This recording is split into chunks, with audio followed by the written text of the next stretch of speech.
Hello students, welcome to JCE Connect. So we'll continue module number 4.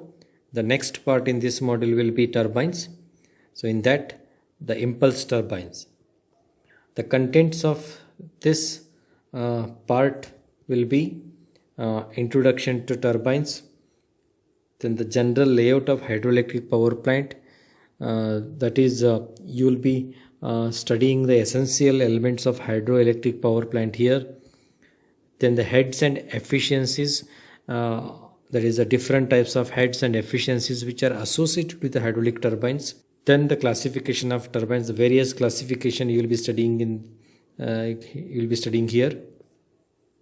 Then the Pelton wheel and its components. Then the working principle of Pelton wheel and the velocity triangles to calculate the force exerting by the jet as well as the work done by the jet. Then the maximum power and efficiency calculation. Then the working proportions of a Pelton wheel and the numerical problems. So introduction. As hydraulic machines, as we know, hydraulic machines are those machines which convert the hydraulic energy, that is energy possessed by the water, into a mechanical energy, which further converted into electrical energy, or the mechanical energy into hydraulic energy. So the hydraulic machines which convert the hydraulic energy into mechanical energy are called as turbines, and the hydraulic machines which convert the mechanical energy into hydraulic energy are called as pumps. And thus the study of hydraulic machines consists of study of turbines as well as the pumps, and turbines mainly consists of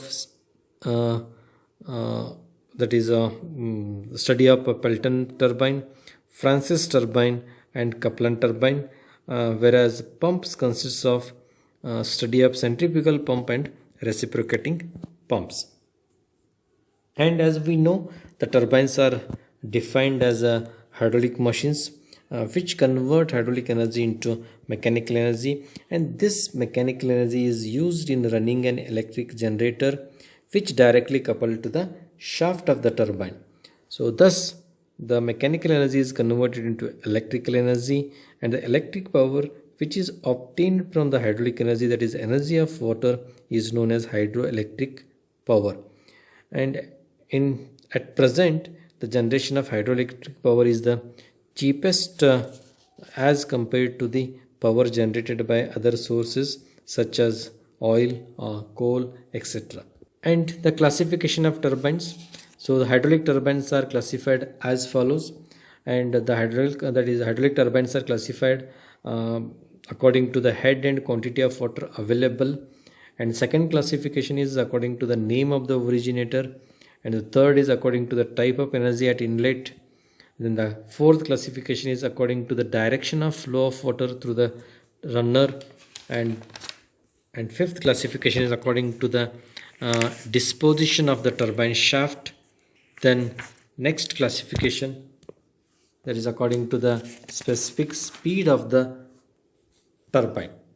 Then according to the head and quantity of water available, the turbines are classified as high head turbines, that is head greater than 250 meter.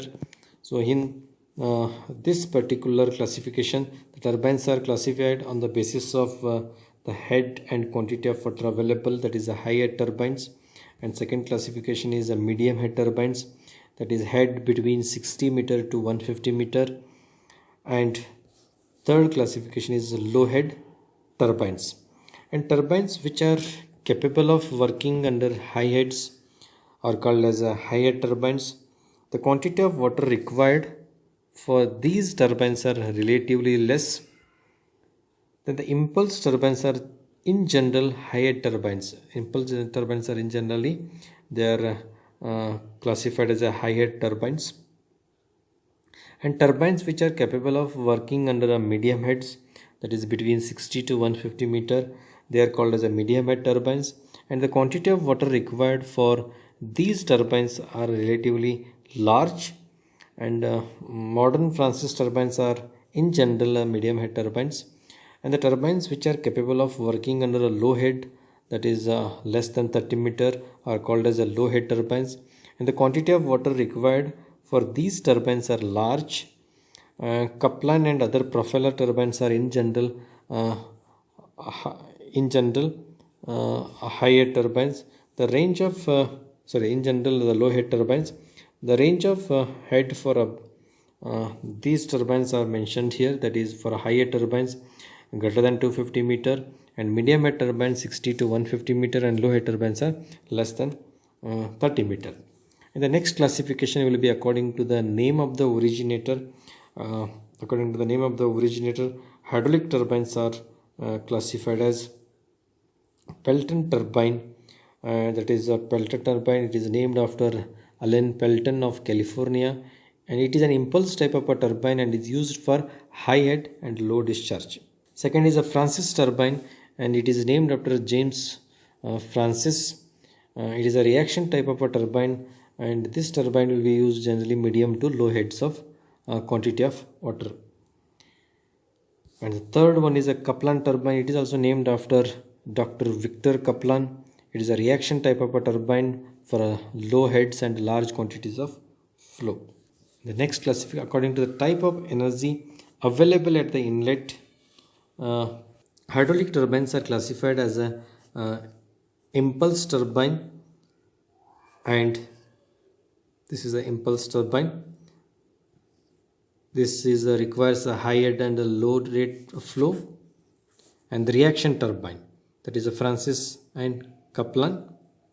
So this is a reaction turbine. And generally the hydraulic turbines are classified based on the type of energy available at the inlet. They are impulse turbine and reaction turbines. If the energy available at the inlet of the turbine is only kinetic energy, if the energy available at the inlet of the turbine is only kinetic energy, the turbine is known as impulse turbine. In the impulse turbine, the available energy of the fluid is converted into kinetic energy. Kinetic energy in a set of fixed nozzles, and the resultant fluid jet from the nozzle impinges on the buckets of the vanes of the turbine. The important feature of the impulse turbine is there is no change of static pressure across the runner. On the other hand, if the energy available at the inlet of the turbine is both kinetic energy as well as the pressure energy, the turbine is known as reaction turbine.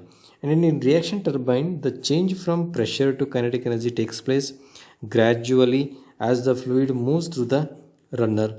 And to allow this change in a pressure inside the runner must be completely enclosed and the passages in it completely full of working fluid.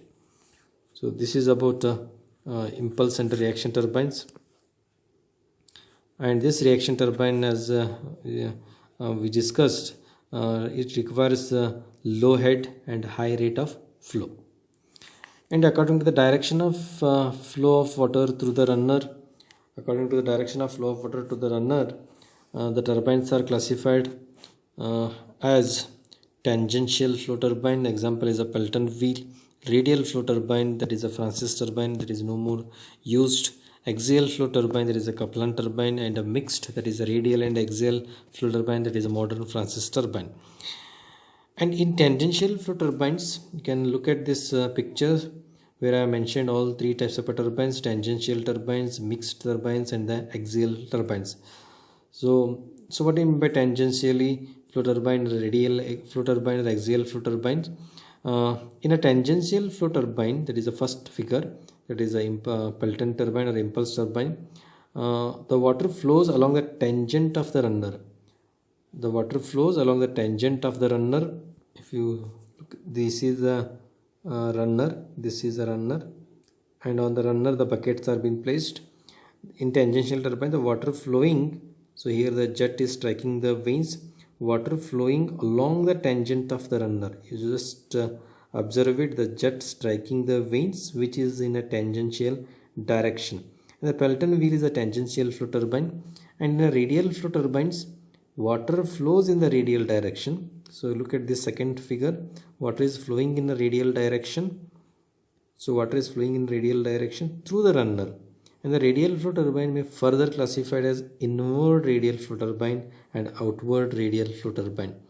If the water enters at the outer circumference, so like this, if the water is entering from the outer circumference, then the flow is radially inward, outer circumference, and the flows radially inwards towards the center of the runner, then the turbine is known as inward radial flow turbine. Examples are old Francis turbine is an inward radial flow turbine. On the other hand, if water enters at the center and flows radially outwards towards the periphery of the runner, then the turbine is known as outward flow radial turbine. So in an axial flow turbines, that is this in this figure, axial flow turbine, water flows through the runner along the direction parallel to the axis of rotation. This is the shaft. So and this is the axis of the shaft. Then the water is flowing parallel to the axis of the shaft. So in an axial flow turbines, water flows through the runner along the direction parallel to the axis of the rotation of the runner.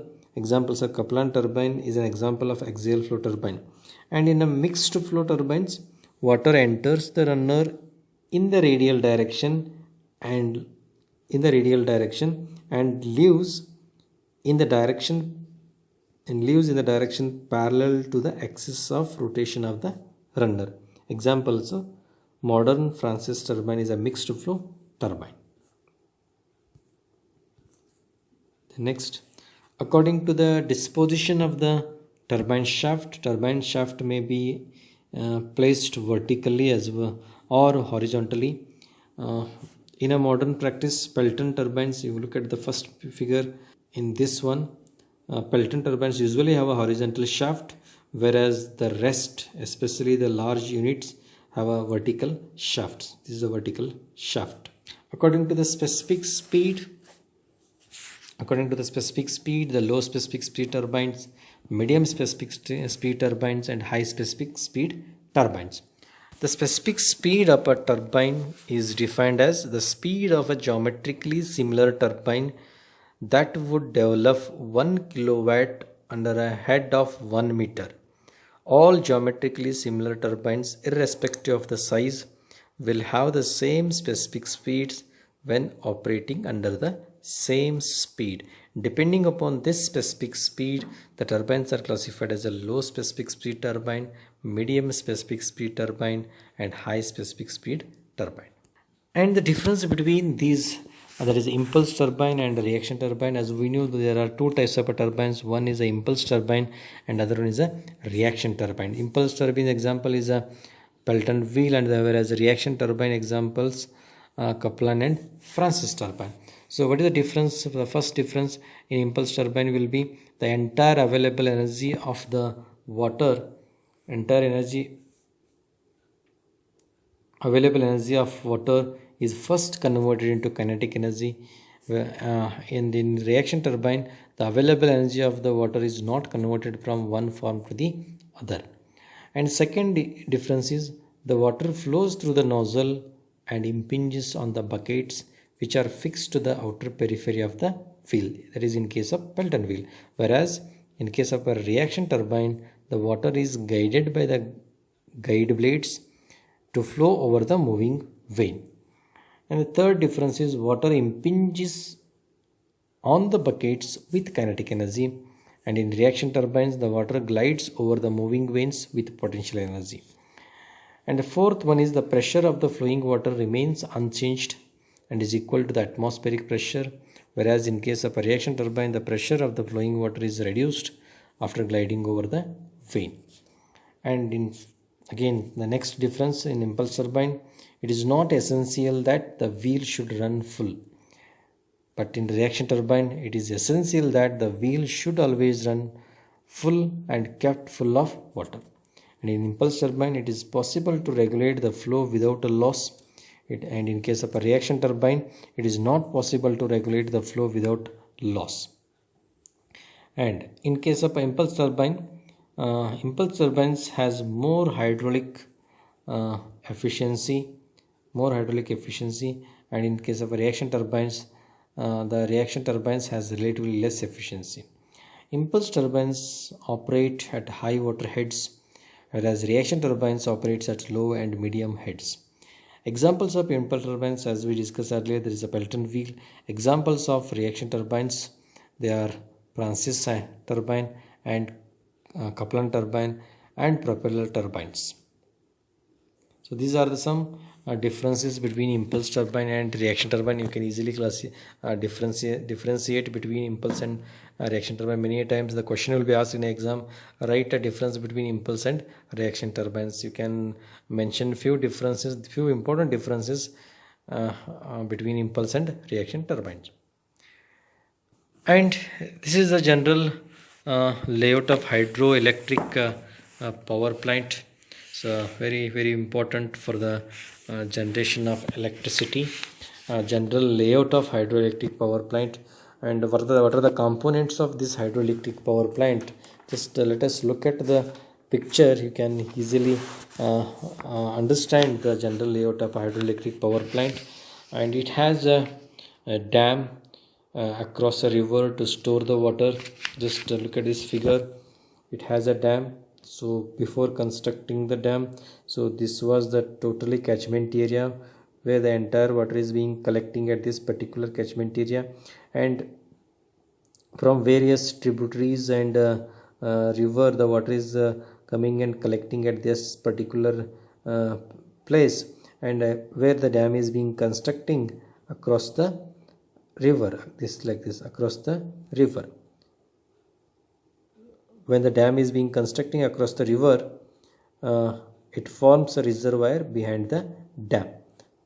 Okay, so that is, a dam is constructed. The various components of this hydroelectric power plant are a dam constructed across a river to store the water, and the next is it has very large diameter pipes called penstocks. These are very large diameter pipes. They are called as a penstocks here, which carry water under a pressure from the storage reservoir to turbines. And these pipes are made of steel or reinforced concrete. Then the turbines having a different types of vanes, and this turbine could be of any type. It could be a Pelton turbine, or it could be a Francis turbine or a Kaplan turbine, depending upon the head of water available at that particular place. And these turbines are fitted with vanes, that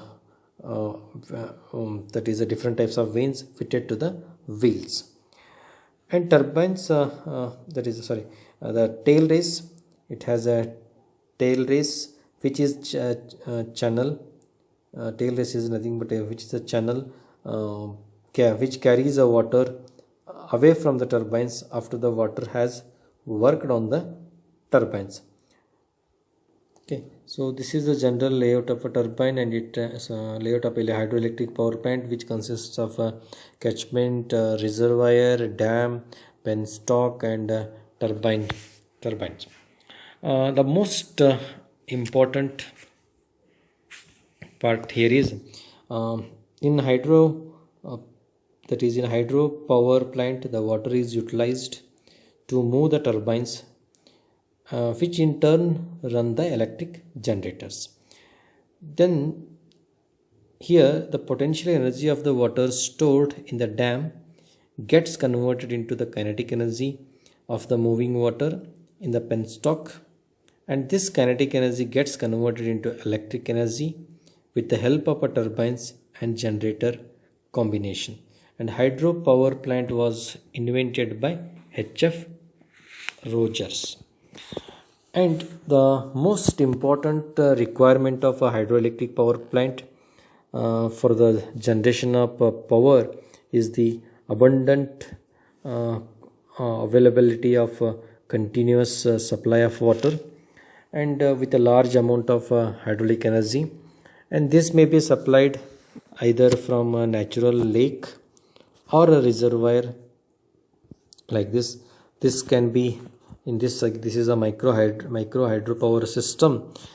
Here also the quantity of water available in a lake, there is a natural lake which is being used as a supply of water to the power house. In this particular lake, the water is being fed into the canal. Then from the canal, the water is being stored at 4 bays, and from the 4 bays, the water is again carrying through the penstock and supplying to the powerhouse. So this is the general layout of a hydroelectric power plant. As I said, this may be supplied either from a natural lake or a reservoir located at higher elevation, or by constructing a dam across the river. And this picture, what it is showing, the general layout of a hydroelectric power plant. The water surface in the storage reservoir is known as a headrace level. Just I'll show you in this particular picture, so you can just name the various levels. Headrace here mentioned is the headrace. This is the headrace.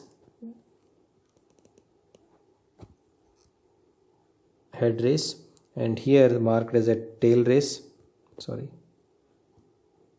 Here marked as a tail race.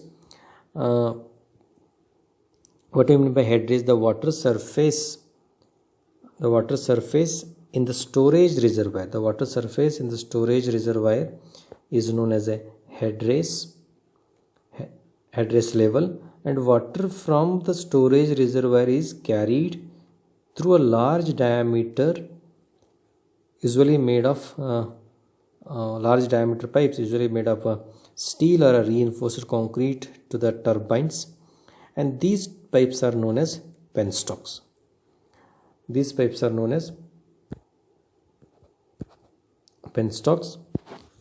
And turbines are the key elements of hydroelectric power plant for converting the hydraulic energy into mechanical energy. The water, after passing through the turbine, is carried away from the powerhouse by a channel known as tail race. I'll repeat: the water after passing through the turbine,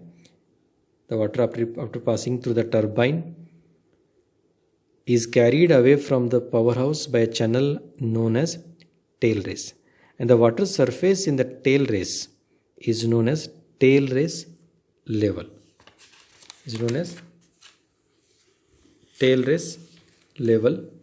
And the various heads, the different heads involved in the analysis of hydraulic turbines are the gross head. It is marked as a HG here. Just look here. This is the gross head and this is the net head.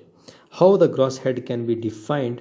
The gross head is the difference between the head race level and the tail race level.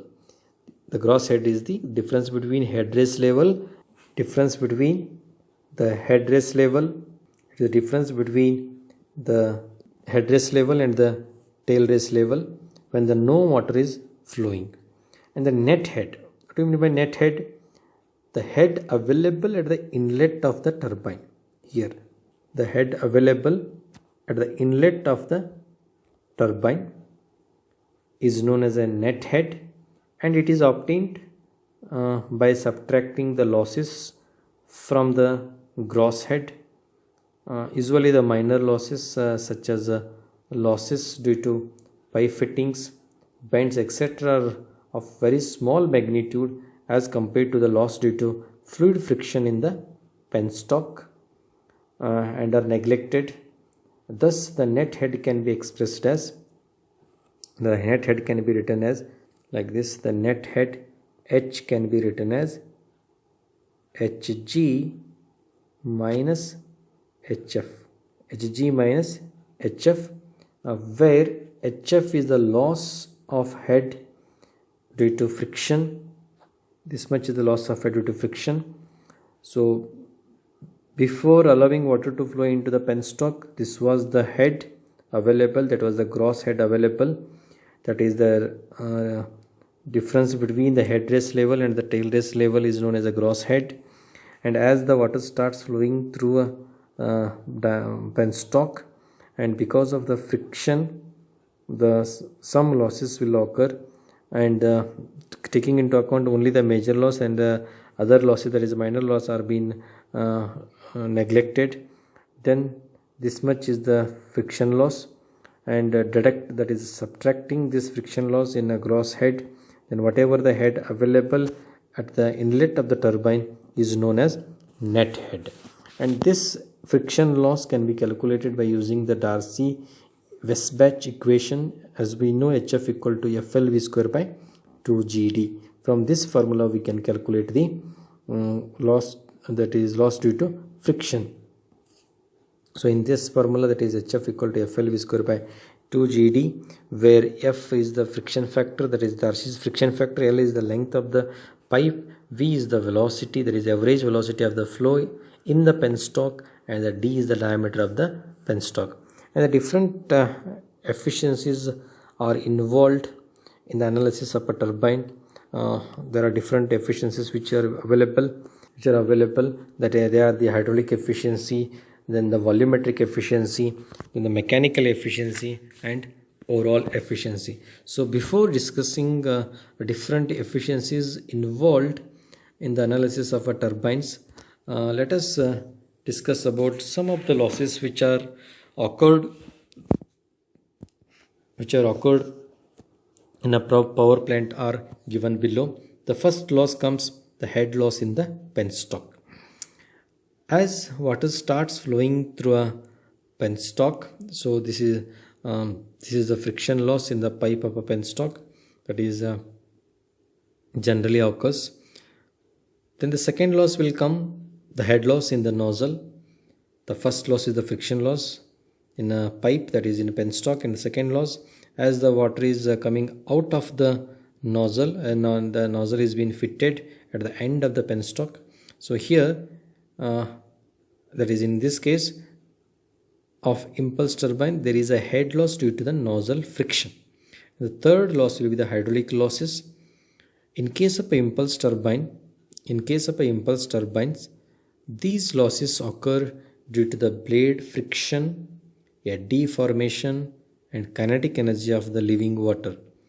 In a reaction turbines, apart from the above losses due to friction in the draft tube and disc friction also occurs. And next loss generally come into across leakage losses. In case of the impulse turbines, the whole of the water may not be striking the buckets, and therefore some of the water power may go waste. So in a reaction turbine, some of the water may be passing through the clearance between the casing and the runner without striking the blades, and thus not doing any work. These losses are called as leakage losses. And the mechanical losses means the power produced by the runner is not available as useful work of the shaft. The power produced by the runner is not available as useful work of the shaft because some power may be lost in bearing friction as mechanical losses. Means whatever the power we get at the runner, it may not be transferred 100% to the shaft. It's because of what? Because of bearing friction as a mechanical losses. And the next comes the generator losses. Due to the generator loss, power produced by the generator is still lesser than the power obtained at the shaft output. So these are the various losses occurring at various stages. The first stage of loss will be occurring in a penstock, and the next stage loss will be occurring in a nozzle, and the next will be in while striking the blades, the losses will occur. Then leakage losses will be occurring. Then the mechanical losses means while transferring the energy from the blade to the runner to the shaft, these mechanical losses will be occurring because of the bearing friction. And while transferring the energy from the shaft to the generator, again the generator losses will occur. Okay, these are some losses which are occurring in turbines, or I can call it as a power plant. The next will be the efficiencies of turbines. So there are four types of efficiencies which are involved in the analysis of a turbine are hydraulic efficiency, mechanical efficiency, volumetric efficiency and overall efficiency. So what do you mean by hydraulic efficiency? Hydraulic efficiency, it is the ratio of power developed by the runner of a turbine to the power supplied by the water at the inlet. So I'll repeat, it is the ratio of power developed by the runner of a turbine to the power supplied by the water at the inlet. Means when the water is flowing through the veins of the runner, there are always hydraulic losses as the veins are not smooth, and hence the power developed by the runner is always less than the power supplied at the inlet of the turbine. So thus the ratio of power developed by the runner to the power available at the inlet is known as hydraulic efficiency. And mathematically it can be written as this one, hydraulic efficiency, that is eta H will be the power developed by the runner to the power at the inlet of the turbine. Next, the power supplied by the water at the inlet to the turbine is given as rho Q G into H. So we can write the power available at the inlet of the turbine, that is P will be rho Q G into H. This much power available. This is also called as a water power. And where Q is the discharge and H is the net head on the turbine, then the hydraulic efficiency is expressed as power developed by the runner divided by rho Q G H. The next will be what? The mechanical efficiency. So in mechanical efficiency, it is the ratio of power available at the shaft to the power developed at the runner. So in the first efficiency, from the water the power is transferring to the runner, that is power developed by the runner to the power available at the inlet of the blade. Second is mechanical efficiency, that is power at the shaft of the turbine to the power developed by the runner. Means in case of mechanical efficiency, the power delivered by the water to the runner of a turbine is transmitted to the shaft of the turbine. Due to mechanical losses, the power available at the shaft of the turbine is less than the power delivered to the runner of the turbine. Thus, the ratio of power available at the shaft of the turbine to the power delivered to the runner is defined as mechanical efficiency. Hence, mathematically it can be written as eta m is equal to power at the shaft of the turbine to the power developed by the runner. Then next efficiency, volumetric efficiency. So what do you mean by volumetric efficiency? It is the ratio of volume of water actually striking the runner to the volume of water supplied to the turbine. Means when the water is supplied at the inlet to the turbine, some of water is discharged to the tail race without striking the runner. Therefore, the quantity of water actually strikes the runner is less than the quantity of water supplied to the turbine. Thus, the ratio of quantity of water actually striking the runner to the quantity of water supplied to the turbine is known as volumetric efficiency. And mathematically it can be represented as volumetric efficiency eta V is equal to volume of water striking the bucket, that is actually striking the bucket, divided by volume of water supplied to the turbine. Then the overall efficiency, it is the ratio of power available at the shaft of the turbine So overall efficiency, the power available at the shaft of the turbine to the power supplied by the water at the inlet of the turbine.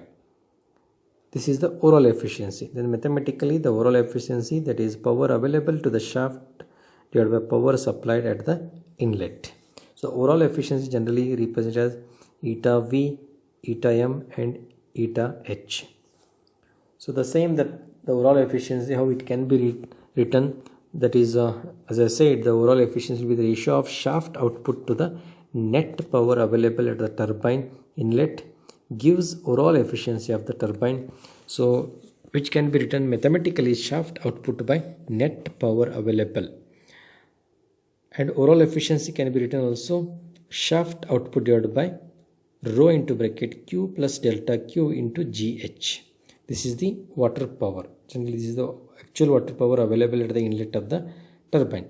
So which can further written as shaft output by runner output, then the runner output by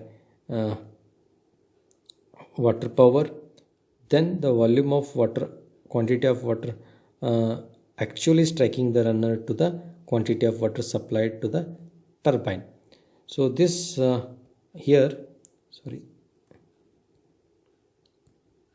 in this particular this equation, we have splitted, that is shaft power by runner output by water power, then the quantity of water actually striking to the quantity of water supplied at the turbine.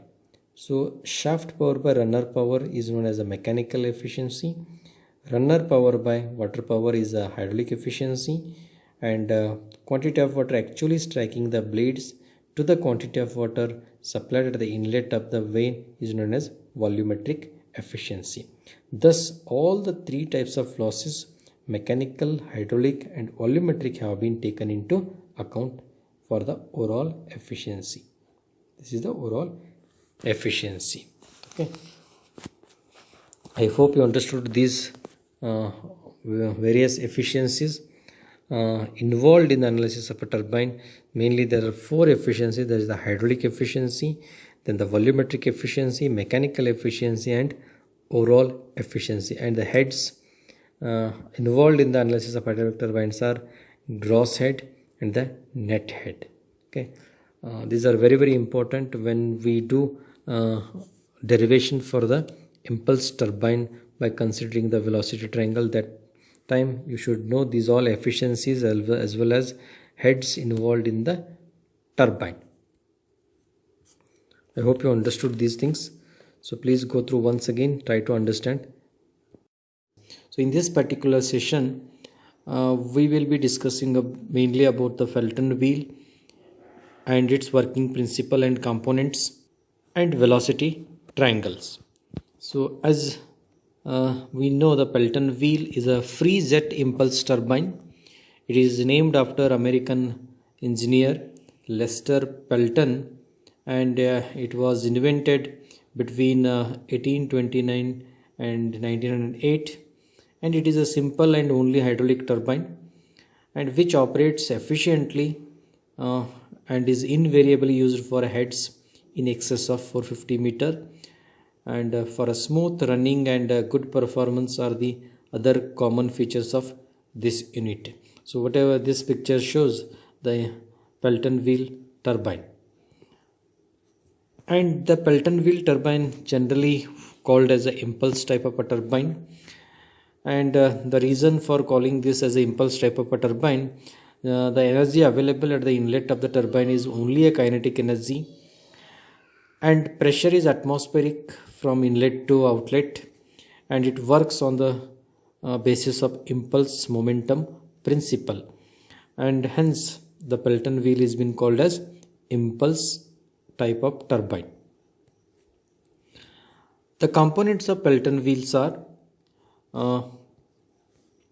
this shows the picture of a Pelton wheel. The components of this Pelton wheel are: it has a nozzle and a flow regulating arrangement. So it has a nozzle and flow regulating arrangement. this one, nozzle and a flow regulating arrangement. And the second component is a runner and a bucket. This is the runner. The rotating part of the turbine is called as a runner and bucket arrangement. And the third part, it has casing, and fourth one is a braking jet. And this Pelton wheel is a tangential flow impulsive type of a turbine, and as we know, it is named after L.A. Pelton, an American engineer, and is suitable for high head and low discharge. And this schematic picture shows the Pelton wheel, and the main components of this Pelton wheel are nozzle and flow regulating arrangements, runner and buckets, casing, and braking jet. So we'll discuss one by one. So nozzle and flow regulating arrangement. As we know, the water from the head race comes down along the penstock, and the penstock is nothing but a long pipe, and it enters the nozzle. Means that this penstock is a penstock, and this penstock is been fitted with the nozzle at the end of the pipe. This is the nozzle from where the jet issues and is impinges on the buckets of the Pelton wheel. The change of momentum of the fluid as it changes its direction along the bucket results in rotation of the wheel. Then the flow of nozzle, that is a flow through the nozzle can be controlled by means of this whatever the water is being flowing through the nozzle, which is been controlling by this by means of an axial moment of spear. This is by axial moment of a spear, or it is called as a needle fixed to the end of the rod. When the speed of the Pelton wheel increases, when the speed of Pelton wheel increases, the spear is pushed forward into the nozzle, and hence the quantity of water striking the bucket is reduced. When the speed of the wheel falls, the spear is drawn back, and it allows a larger quantity of water to pass through the nozzle. So this is the function of this spear, and this is the arrangement. There is nozzle with the flow regulating arrangement. The next is the runner with the buckets. Runner is nothing but a rotating part of the turbine. Here it is been showing. This is the runner, and it is a rotating part of the turbine, and on the runner, on the periphery of the runner, the buckets are being fixed at equidistant, and this shows and this runner is coupled with the shaft, and this is the shape of the bucket. The shape of the bucket is like two spoons. When you join two spoons together, whatever the shape you get, that it looks like that shape, this bucket. And this bucket will be having a common dividing edge. This is shown here. This is a common dividing edge. The incoming jet, whatever the jet is striking to this bucket, the incoming jet of water meets the bucket and at the central edge, and that is called as splitter. Where the jet strikes at the center of this bucket, this part is called as a splitter, and this splitter divides itself into two parts, and after turning through 160 to 170 degree, and it leaves the jet from its outer edge. It leaves the jet from the outer edges, and the advantages of having two spoons lies in the fact that the axial forces, that is forces perpendicular to the direction of motion, which neutralizes each other, being equal and opposite, and hence pairings supporting the wheel shaft, that is this one. The bearings supporting the wheel shaft are not subjected to any axial thrust. And the bottom portion of this bucket is cut off. Look at this figure. The bottom portion of this bucket is been cut off. Here look at this bucket, it is the bottom portion is been cut off here. You can look here, the bottom portion is cut off. This is done because the surface of the spoon at these portions, if you take the surface of the spoon at these portions is raised, and water striking at these portions will not be able to turn through 160 to 170 degree, as it is a desired angle required in a Pelton wheel, but instead it will be deflected back, thereby disturbing the incoming bucket.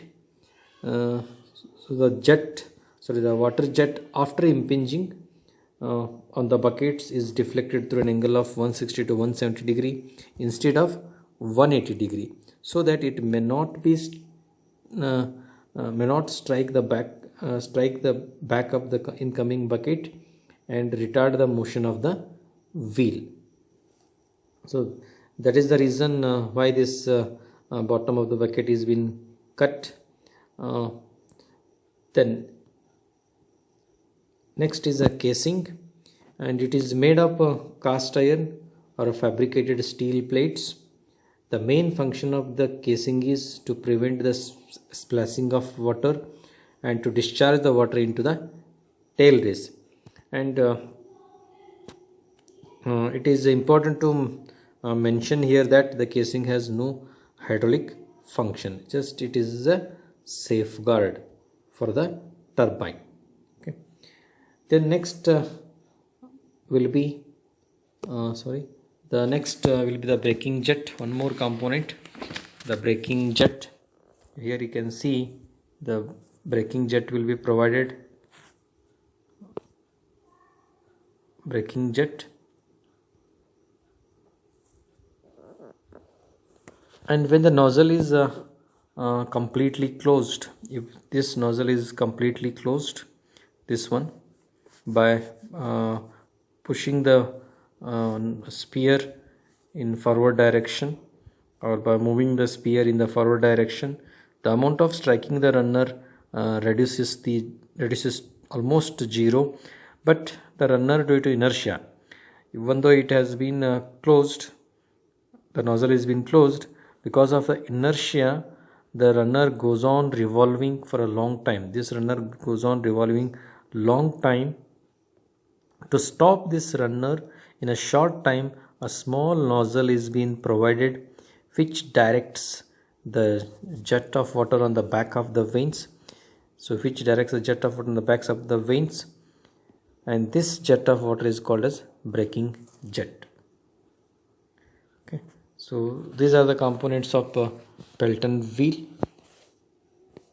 Next, so this shows the configuration of water flow in a buckets, how the jet is being striking the buckets. This is the side view of the bucket. You can see the bucket. Actually the bucket will be like this. Then you join the two spoons together, whatever the shape you get, so that in that shape the bucket will be there. And this is the curved spoon shaped buckets, and the rotation is so here the runner is coupled with the shaft. So this is the shaft and this is the rotating shaft, and this is the water pressure, and water is striking at the center of the bucket and it is deflecting. So runner or a Pelton wheel. Next, the basic working principle: when a high speed water jet injected through a nozzle hits buckets of a Pelton wheel, it induces an impulsive force. Hence this Pelton wheel is been also calling as a impulsive turbine, and the force makes the turbine to rotate, and the rotating shaft runs a generator which has been coupled with the shaft and produces electricity. Pelton turbines transforms kinetic energy of water jet into a rotational energy. In the velocity triangle, how to draw a velocity triangle for this particular Pelton wheel bucket? It is very important to draw a velocity triangle. Velocity triangle helps us to calculate the force exerting by the jet, and also the work done by the jet, or the power of the jet can be easily calculated through the velocity triangle. And this velocity triangle can be drawn at the splitter and at outlet velocity triangle of the bucket. So this figure shows how the velocity triangle can be drawn for the Pelton wheel bucket, and this is the this shows the side view of the bucket. So this is the side view of the bucket. Means how to draw the velocity triangle for the Pelton wheel. So this picture shows how the jet is being striking the blades of the bucket. As the water energy is being that is, the water is applying a force on the buckets, and the force is being transferring from the bucket to the runner, and runner to the shaft, and shaft to the generator. And this figure shows the shape of the vanes or the buckets here. The shape of the vane or a bucket of the Pelton wheel, and the jet of water from the nozzle. Here you can see the jet of water from the nozzle strikes the bucket tangentially. It strikes the bucket tangentially, but it strikes at the splitter exactly at the center. So this is actually it strikes the jet at the splitter. This is a splitter which splits the jet into two parts. So after striking the one, it splits into two parts. The water will glides over the surface and it exits like this. These parts of the jet glides over the inner surface and comes out at the outer edge. It comes out at the outer edge, and this figure shows how the jet is being striking the bucket and how it is going out. It shows which is been showing by drawing a velocity triangle. The inlet velocity triangle is drawn at the splitter, and the outlet velocity triangle is being drawn at the outer edge of the bucket. And this velocity triangle is been drawn by the same method as we studied previously. Since the jet is striking, just look at this figure. Since the jet is striking tangentially, so, and that too at the center, hence the inlet velocity triangle will be straight line. So on this straight line only you can mark the absolute velocity, and you can mark here it shows that V1 shows the absolute velocity, and U1 is the direction, the velocity of the vane. It is velocity of this vane moving in forward direction, and VR1 shows the relative velocity, and VW1 will be the whirl velocity, and the flow velocity in that inlet will be 0 here for the Pelton wheel. And just you look at the outlet velocity triangle, and it will be having a VR2, V2 and VF2. All components of velocity will be there. Okay, so you know how to draw this velocity triangle. We have explained earlier. So just to remember the drawing up a velocity triangle for a Pelton wheel bucket, and this triangle will be using to calculate the force exerting by the jet, and also for the calculation purpose. I hope you understood this one. So in next class we'll derive the equation, that is work done for a Pelton wheel by utilizing this velocity triangle. So this is very important, and try to understand how the jet is coming and hitting the blade, and how it is exiting. Okay, and here it is been shown the angle of deflection also, and the jet is hitting at the center of the bucket, that is at splitter, and why the name is splitter, it splits into two parts. The jet is being splitting into two parts and having the same magnitude both the side, then it exits. Okay, I hope you understood this one. Thank you.